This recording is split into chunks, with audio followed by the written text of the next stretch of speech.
tahun 1957 para ulama se-Indonesia berkumpul di Palembang, Sumatera Selatan, saudara, rame-rame menggelar konferensi ulama Indonesia, saudara. Hasilnya meminta kepada Presiden Soekarno untuk membubarkan PKI. Ditolak oleh Bung Karno, saudara. Lagi-lagi ditolak oleh Bung Karno.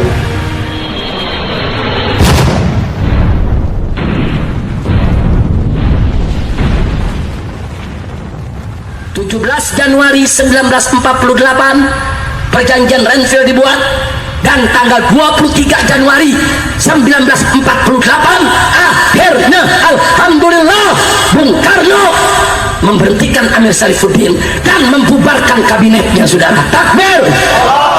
Bagus tidak? Bagus tidak? Kali ini Bung Karno kembali kepercayaan dirinya. Nggak bisa ini dibiarkan. Ini PKI bukan mau bangun bangsa, ini PKI mau merusak bangsa, saudara. Akhirnya, saudara, diangkatlah Bapak Wakil Presiden Bung Hatta merangkap jabatan sebagai Perdana Menteri. Apa yang dilakukan oleh Bung Hatta, saudara? Dari bulan Januari, saudara, sampai bulan Juli, saudara, yang dilakukan oleh Bung Hatta adalah politik rera. Apa itu rera? R-nya adalah reorganisasi, R-nya adalah rasionalisasi. Maksudnya apa? Bung Hatta mengambil kebijakan, saudara, seluruh pejabat, seluruh pegawai negeri, seluruh komandan tentara yang berasal dari PKI diberhentikan, semua dikeluarkan, saudara. Tentara dibersihkan dari PKI, polisi dibersihkan dari PKI, pegawai negeri dibersihkan dari PKI. Ini Bung Hatta punya kerja. Bagus tidak? Bagus tidak? Oh, PKI marah besar, saudara.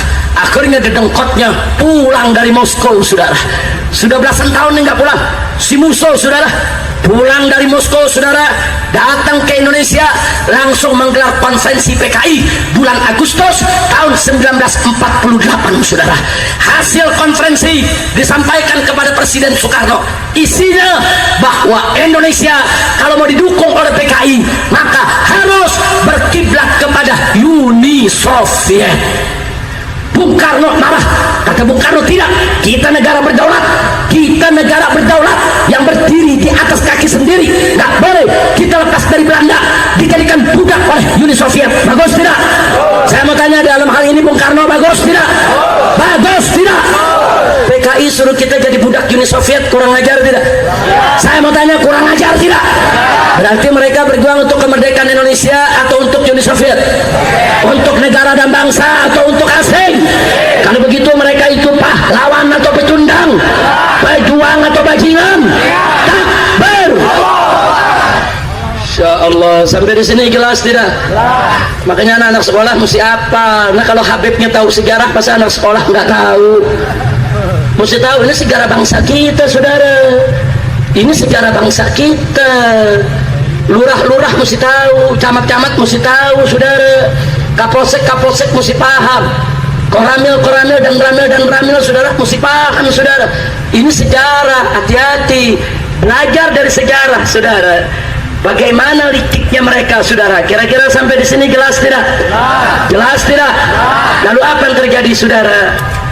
Yang terjadi tanggal 5 September PKI minta Indonesia untuk berkiblat ke Soviet. Tanggal 10 September ditolak oleh Soekarno, saudara. Begitu ditolak, PKI marah besar. Mereka melakukan gerakan tanggal 11 sampai 12 September 1948. Apa yang mereka lakukan? Gubernur Jawa Timur mereka cegat dalam perjalanan dan mereka bunuh, saudara. Termasuk 2 orang polisi yang mengawalnya. Nggak sampai di situ, saudara.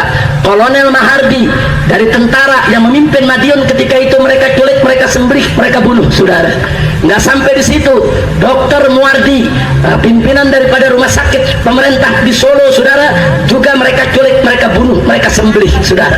Mereka culik tokoh-tokoh yang tidak setuju dengan PKI, tokoh-tokoh yang bela NKRI, tidak bela PKI, mereka culik, mereka bunuh. Tentara mereka bunuh, polisi mereka bunuh, pegawai negeri mereka bunuh, gubernur mereka bunuh, saudara. Bupati mereka culik, mereka bunuh. Biadab tidak? Biadab tidak? dan tanggal 8 saudara itu berlangsung terus sampai tanggal 16 September saudara. Lalu tanggal 17 September ada kejadian memilukan saudara. Ada kejadian memilukan saudara di Magetan. Almarhum Kiai Haji Sulaiman Suhdi Afandi saudara. Kiai Haji Sulaiman Suhdi Afandi dengan 108 tokoh Islam, 108 tokoh masyarakat, mereka culik, mereka sembelih satu persatu dan mereka masukkan dalam lubang sumur saudara. Kejadiannya di Desa Koto, Kecamatan Bendo, Kabupaten Magetan saudara. Mereka sembelih, mereka masukkan itu semua mayat jenazahnya dalam sumur saudara. 108 tengkorak ditemukan saudara, termasuk jenazah daripada Kiai Haji Sulaiman Suhdi Afandi. Saya tanya, PKI biadab tidak? Kejam tidak? Jahat tidak? Setan tidak? Iblis tidak? Jadi biar tahu saudara, itu kejadian 17 September 1948. 18 September besoknya PKI mengumumkan bahwa Indonesia sebagai negara Republik Soviet Indonesia saudara. Biar apa NKRI diumumkan, dengan ini kami proklamasikan negara baru dengan nama Negara Republik Soviet Indonesia. Presidennya adalah Musso dan Perdana Menterinya adalah Amir Sarifuddin saudara. Ya, begitu 18 September mereka dapat itu saudara, mereka umumkan itu saudara. 19 September sampai 29 September mereka sapu bersih kota-kota di Jawa Tengah saudara. Mereka pertama mereka rebut Kota Madiun, kemudian mereka rebut Pacitan, Magetan, Ponorogo, Wonogiri, Cepu, Rembang, Kudus, Pati, Sukoharjo, Purwodadi, hampir semua kota-kota di Jawa Tengah mereka rebut saudara. Biadab, kurang ajar, mereka bukan sembarang rebut. Begitu mereka rebut, tokoh-tokohnya mereka kumpulkan, mereka bunuh saudara. Ada 2 pabrik gula yang mereka jadikan sebagai tempat pemotongan saudara. Begitu itu terjadi saudara, Presiden Soekarno memberikan perintah kepada Panglima Besar Jenderal Sudirman untuk mengerahkan TNI saudara untuk melawan yaitu PKI di Madiun dan sekitarnya. TNI Jawa Tengah ketika itu lumpuh saudara. Akhirnya dibawa TNI dari Jawa Timur dan pasukan Siliwangi dari Jawa Barat saudara. Semua terjun ke Madiun perang melawan PKI saudara. Akhirnya alhamdulillah tanggal 30 September 1948 Panglima Besar Jenderal Sudirman berhasil merebut seluruh kota Madiun dari tangan PKI saudara. Takbir. Saya tanya, jasa para jenderal besar tidak? Jasa tentara besar tidak? Jasa Bung Karno besar tidak? Takbir. Dicatat saudara, PKI begitu kalah pada TNI, keluar dari Madiun, itu sepanjang jalan mereka culikin kiai saudara. Pondok pesantren mereka bakar, kiai-kiai mereka seret, mereka ikat, mereka bawa ke pabrik gula Waranggareng dan pabrik gula Arstewu saudara. 2 pabrik gula ini dikumpulkan kiai, santri, tokoh masyarakat saudara, jumlahnya ratusan sampai ribuan orang, satu persatu mereka sembelih saudara. Mereka sembelih dalam pabrik gula, saking banyak yang mereka sembelih itu darah sampai ke betis kaki orang saudara. Biadab, biadab.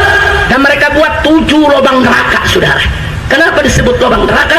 Karena setiap lubang ada ratusan mayat kiai, tokoh-tokoh NU, santri-santri yang mereka bunuh, mereka masukkan ke lubang saudara. Itu yang ditemukan 7 lubang. Itu yang ditemukan baru di Magetan saudara. Bagaimana tempat yang lain? Semalam saya bertemu dengan Kiai Haji saudara Ahmad, yaitu Syafi'i Mufid saudara, seorang tokoh NU bercerita, dulu waktu peristiwa PKI Habib saya masih jadi santri di Demak. Saya jadi santri di Demak, itu santri-santri pondok saking takutnya dengan teror PKI nggak berani tidur di pesantren. Malam pesantren kita kosongkan, kita tidur di kebun, kita tidur di kuburan, nggak berani tidur di pesantren. Kenapa? Karena PKI bisa menyergap, dia bakar pesantren sama kiai dan santri-santri hidup-hidup bisa dibakar saudara. Ini terornya PKI, ini biadabnya PKI saudara. Tanya kepada orang-orang tua kita, tanya kepada kiai-kiai kita yang mengalami itu semua. Maka itu saya tanya, PKI biadab tidak? Bajingan tidak? Zalim tidak? Siap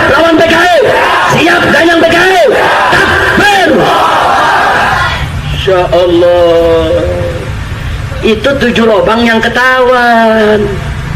Yang nggak ketahuan sampai saat ini, saudara. Jadi biar tahu. Jadi ketika itu, saudara, NU banyak jadi korban, Masyumi, Muhammadiyah banyak jadi korban, saudara. Mereka disembeli, dibunuh, saudara. Orang-orang syarikat Islam banyak jadi korban. Nah, jadi biar tahu, saudara, bagaimana nasib para ulama kita dulu menghadapi teror PKI. PKI berkuasa di Jawa Tengah. Kenapa? Karena di setiap kota mereka punya basis sangat kuat, sampai ke Blora, sampai ke Blitar dan lain sebagainya, saudara. Kira-kira sampai di sini jelas tidak? Jelas tidak?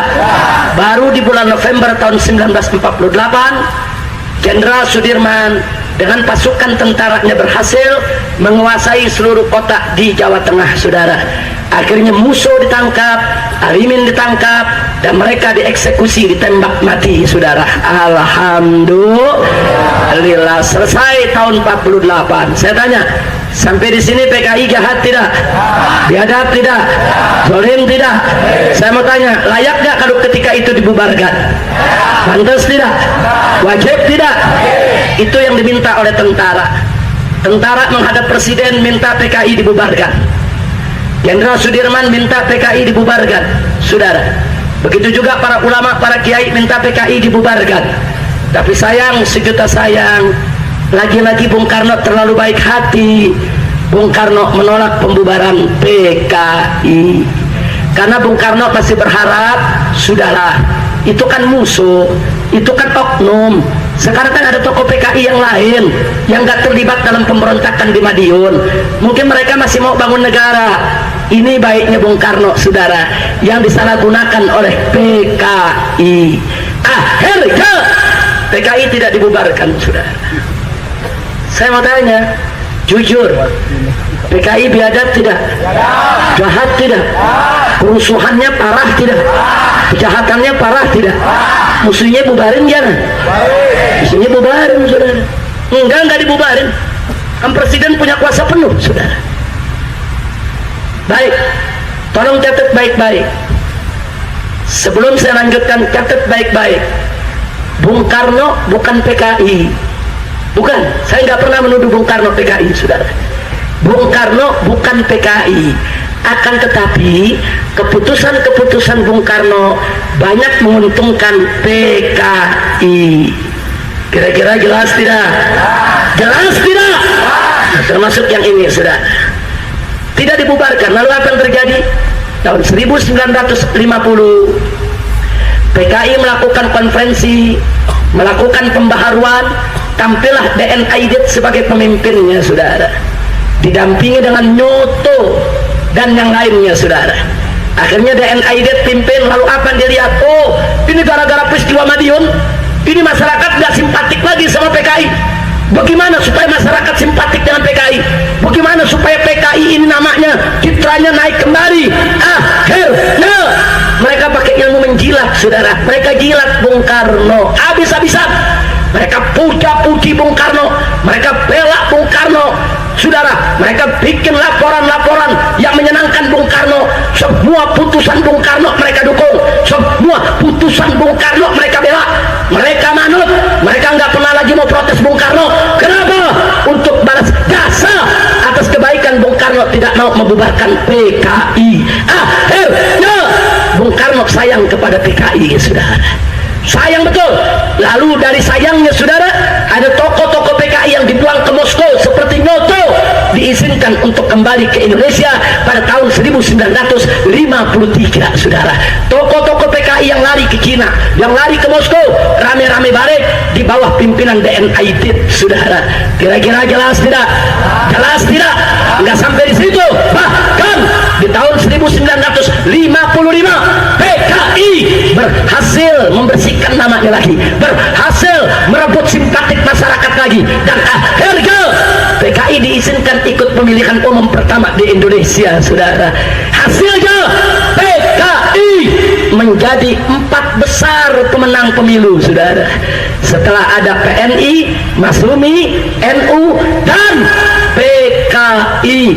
Ketika itu, saudara, tercatat tidak kurang dari 1,5 juta anggota PKI di seluruh Indonesia. 1.500.000 orang, saudara, tercatat dari hasil pemilu, saudara. Coba lihat, saudara, kok bisa begitu? Itulah bangsa Indonesia, mudah memaafkan orang, saudara. Orang salah, ya udahlah, maafin. Memang kita begitu, saudara, mudah memaafkan. Tapi jangan salah paham. Ada orang lain yang menyalahgunakan sikap baik kita. Ada orang lain yang nggak tahu diri, menyalahgunakan daripada pemaafnya kita. Betul? Begitu saya tanya, PKI tahu diri tidak? Licik tidak? Jahat tidak? Oh, saudara, begitu PKI 55, saudara, memenangkan persoalan tersebut, saudara, akhirnya apa yang terjadi? Tahun 1957 para ulama se-Indonesia berkumpul di Palembang, Sumatera Selatan, saudara, rame-rame menggelar konferensi ulama Indonesia, saudara. Hasilnya meminta kepada Presiden Soekarno untuk membubarkan PKI, saudara. Ulama yang minta. Ini putusan konferensi ulama tahun 1957. Semua ulama dari semua golongan, dari NU, dari Masyumi, dari Muhammadiyah, dari Syarikat Islam, semua kumpul. Tapi ditolak oleh Bung Karno, saudara. Lagi-lagi ditolak oleh Bung Karno.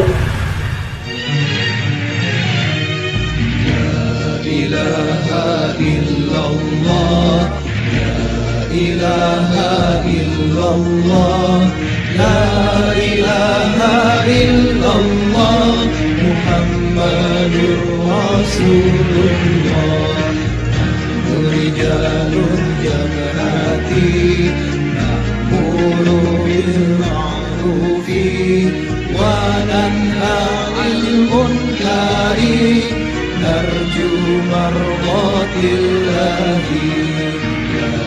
Ilaha illallah, la ilaha illallah, la ilaha illallah, Muhammadur Rasulullah.